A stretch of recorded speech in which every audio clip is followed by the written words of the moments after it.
एक कासल जो अपने पैरों पे चलता है,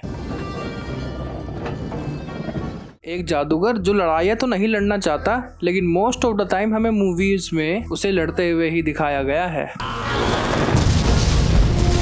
एक लड़की जो एक कर्ज के चलते बूढ़ी हो चुकी है। एक्चुअल में तो वो बच्ची है लेकिन एक जादूगरनी ने उसे एक श्राप दिया है जिसकी वजह से वो बूढ़ी हो गई है। So today we are breaking down house moving castle.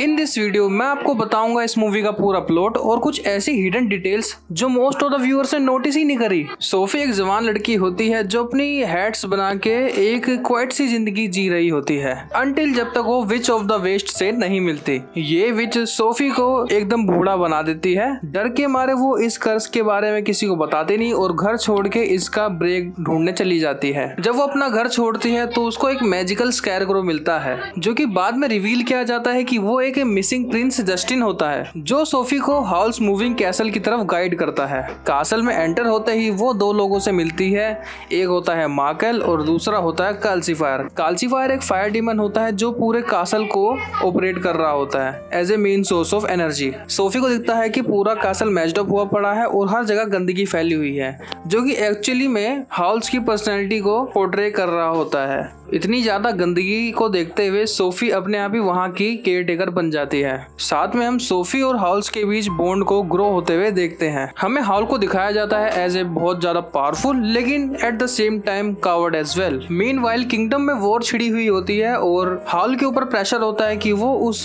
War में पार्टिसिपेट करे। मूवी में आगे जाके विच ऑफ द वेस्ट के बारे में और अच्छे से बताया जाता है और एक दूसरा कैरेक्टर इंट्रोड्यूस करवाया जाता है, मैडम सोलेमान। सोफी को ये पता लगता है कि मैडम सोलेमान हाउल और विच ऑफ द वेस्ट की टीचर रह चुकी है और हमें यह भी बताया जाता है कि जब जब हाउल अपना मैजिक यूज करता है तो उसको एक कॉस्ट चुकानी पड़ती है। जब जब वो मॉन्स्टरस बर्ड में कन्वर्ट हो रहा होता है वो अपने पार्ट ऑफ ह्यूमैनिटी को धीरे धीरे करके लूज कर रहा होता है। इन द क्लाइमैक्स सोफी के लव ने उसको करेज दिया, टाइम में पीछे जाके ट्रैवल करती है और हाउस के पास्ट को भी देखती है जहाँ भी हमें पता लगता है कि वो पास्ट में जाके काल्सीफायर से कॉन्ट्रैक्ट भी डील करती है एंड शी रियलाइज अगर उसको इस कर्ज को ब्रेक करना है तो उसको काल्सीफायर को फ्री करना होगा और काल्सीफायर ही हाउल्स का हर्ट होता है। अगर काल्सीफायर को फ्री कर दिया यानी हाउल्स को फ्री कर दिया। इन द एंड सोफी के कर्ज को लिफ्ट किया जाता है एज शी एक्सेप्ट हरसेल्फ। तो जैसे ही ये सब होता है कि हमें पता लगता है कि स्केयरक्रो एक ह्यूमन फॉर्म ले लेता है जो एक मिसिंग प्रिंस होता है। वॉर धीरे धीरे खत्म हो रही होती है और कासल बन जाता है symbol of peace and family. जो अभी तक आपने वीडियो में देखा ये था स्टोरी का मेन प्लॉट जो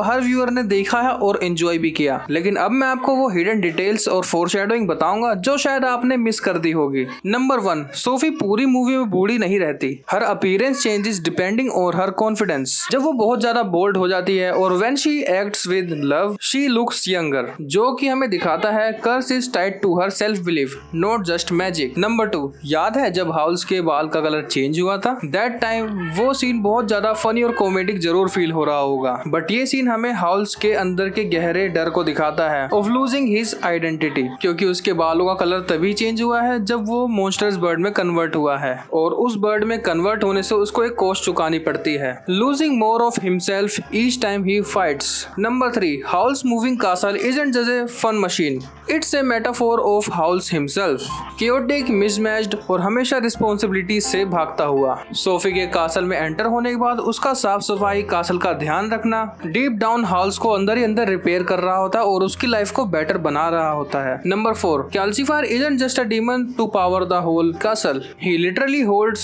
Howl's heart. हमें ये दिखाते हुए कि काल्सीफायर कितना ज्यादा शरारती है लेकिन at the same time vulnerable भी है। सोफी के हाउल्स को हर्ट वापस करते ही वो इन दो चीजों को रिस्टोर भी करती है। Number 5, anti war messages. Miyazaki ने नोवेल को ऑल्टर किया और इसमें एंटी वॉर की थीम ऐड कर दी जो कि हमारे रियल वर्ल्ड को भी रिफ्लेक्ट करता है। आज के टाइम पे आप देख ही रहे होंगे कि सारे देशों के बीच में क्या ही चल रहा है। Notice how war is always shown as destructive, chaotic and dehumanizing, with airships burning towns in the background, while Sophie and Howl's personal journey represents healing and peace. Number 6, the Scarecrow hidden role. बहुत लोगों ने ये realise ही नहीं किया कि Scarecrow का turnip head जो consistently Sophie की मदद कर रहा था कासल की तरफ लीड करते हुए, saving from danger and even assisting in rebuilding the home.